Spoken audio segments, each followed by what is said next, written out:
سهر که گفتم که مرچا جنگ میکنن سر قبیله یکی دیگه خود حمله میکنن.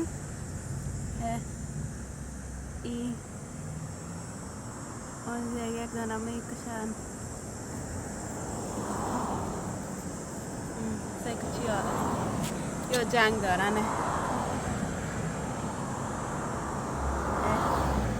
اینی رو ببین اونوا کش کردیش بردیش این یا تلفاتشان است. این پشت نفر میگرده گیرش کنه یا وقت جنگ کردن که دیگه خود زدن کشتن.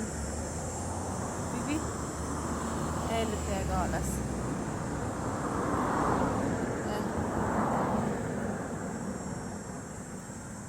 جنگ از زیادی جا شروع شده. این هم غارشان.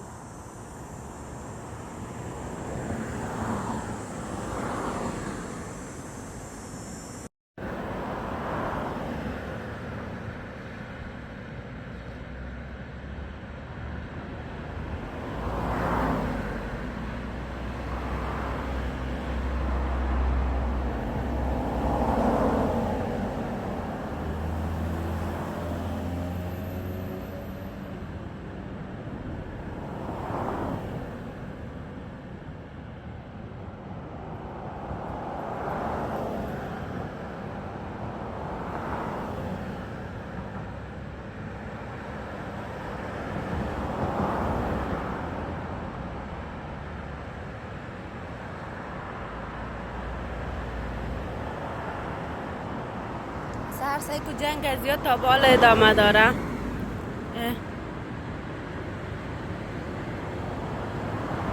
که زده خود است.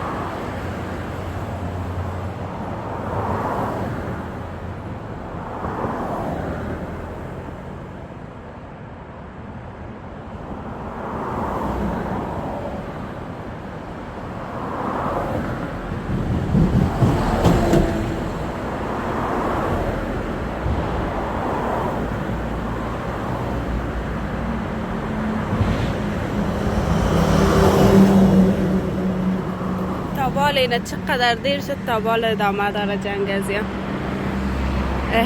اینجا در جویه که ببینی اینقدر نفرایشان مرده. این یکلشان مرده. اینجا هنوز هم جنگ جریان داره. اینجا رسایی که چقدر مرده.